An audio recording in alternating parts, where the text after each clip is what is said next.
Okay, so we're going to jump right into this explainer. We spend so much time agonizing over exactly which shares to pick, right? But we almost never stop to think about how those shares actually get to us. Literally, how do they physically or, well, digitally arrive? Today, we're mapping out the exact behind-the-scenes path a share takes to reach your account.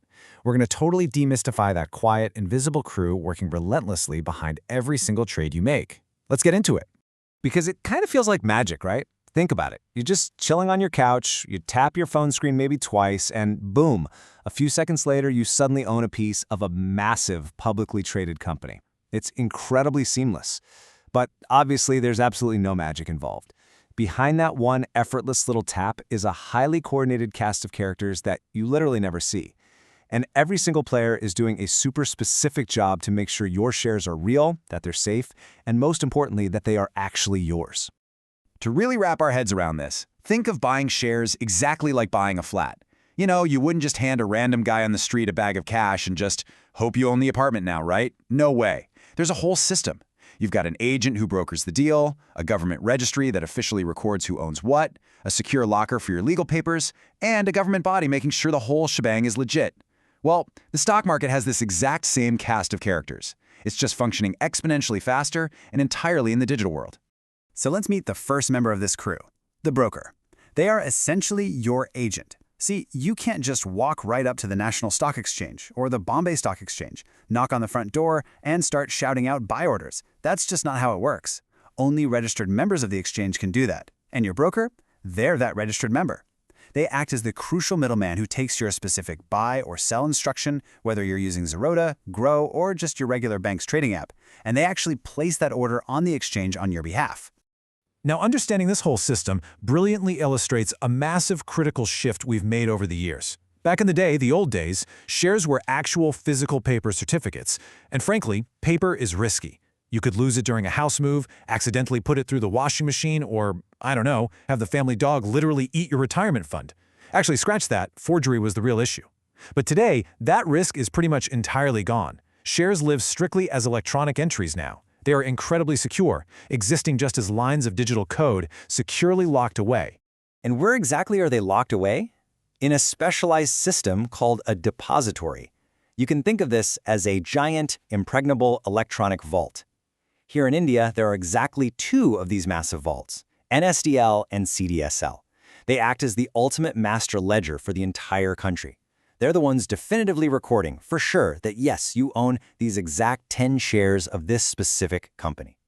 Now, you're never going to actually deal with them directly, but these two depositories are the absolute backbone ensuring your digital shares can't just vanish into thin air. Okay, so inside that giant National Depository Vault sits your very own DMAT account. DMAT is really just short for dematerialized, which just means shares held as digital records instead of that risky paper we talked about. It's essentially a digital locker for your shares. It acts just like a regular bank account, but it holds equity instead of rupees. When you buy, shares land here. When you sell, they leave from here. But here's a really subtle, yet totally crucial distinction to close out our real estate analogy. The depository is the giant central vault, right? But you don't open your account directly with them. You open it through a depository participant, or DP. Your DP is usually just your broker. They act as the friendly front desk that you actually log into to open a personal locker inside that massive, untouchable vault. Finally, sitting way up above everyone else, we've got the referee, SEBI, the Securities and Exchange Board of India. SEBI is the government regulator that hands out licenses to the brokers, keeps a very close eye on those giant depositories, and regulates the exchanges themselves.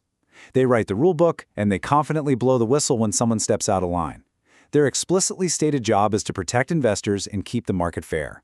So when you hear that SEBI has tightened the rules, rest assured that is just the referee stepping in to make sure small investors like us don't get totally trampled by the big institutional players. All right, so let's pull all these players together and actually watch this well-run relay race in action. Imagine you decide, hey, I'm going to buy 5 shares of a company for a total of 500 rupees. You open your app, you tap buy. What actually happens next? Instantly, the baton gets passed. Step 1, your broker takes your order from the app and immediately fires it off to the exchange. Step 2, the exchange's highly advanced clearing system jumps in to act as the ultimate matchmaker. In a fraction of a second, it finds a willing seller and calculates exactly who owes what. And then, step 3, that massive electronic vault, the depository, updates its master ledger to physically, well, digitally, move those shares out of the seller's name and directly into your DMAT account. 4 totally different major players just touched that fast-paced trade, and you spoke to exactly none of them. Crazy, right? So, the absolutely crucial point here is how remarkably fast this all happens today. And we have SEBI, our referee, to thank for that, because of the T+1 settlement rule that kicked in back in 2023. T+1 literally just means trade day plus 1 working day. Because of this rule, this entire, massively complex transaction wraps up within a single working day.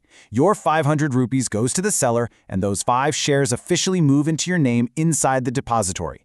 By the very next morning, you open your app, and boom, there they are, safely sitting right there in your DMAT account. A total game changer. And to really truly appreciate this machinery, we have to look at the massive scale of it all. Get this, by December 2025, India crossed an astonishing 21.5 crore DMAT accounts. Just let that sink in for a second. That is 215 million individual digital lockers seamlessly receiving and sending shares. It's heavily regulated, perfectly recorded, handling huge sums of money and building wealth for a massive chunk of the country every single day, all without breaking a sweat. Now, understanding all this invisible plumbing, it isn't just fun trivia to sound smart at parties. It is literally how you protect yourself. First off, always use a SEBI-registered broker. If some guy online promises you guaranteed crazy returns but isn't registered with SEBI, walk away immediately. Second, because your shares live in the national depositories and not directly on your broker servers, you have incredible security. Like, even in the absolute worst-case nightmare scenario where your broker's app just shuts down completely tomorrow, your holdings still exist. They are securely registered under your name in the master ledger at NSDL or CDSL. Your broker is just the window you look through. The depository is the solid brick house where your stuff actually lives. Which brings us to a final, very practical step for you. I've got a quick 2-minute challenge. Right after you finish this explainer, I want you to open your trading app, dig into your profile settings, and find your actual 16-digit DMAT account number. Then, see if you can spot which exact depository your locker belongs to. Is it NSDL or is it CDSL? The numbers look slightly different depending on which one you're with. Knowing exactly where your shares live is such a small, easy step, but it's one that immediately makes you a far more informed and confident investor. So seriously, go check your app right now. Because in this digital age, if you don't know exactly where your vault is, do you really know what's inside it?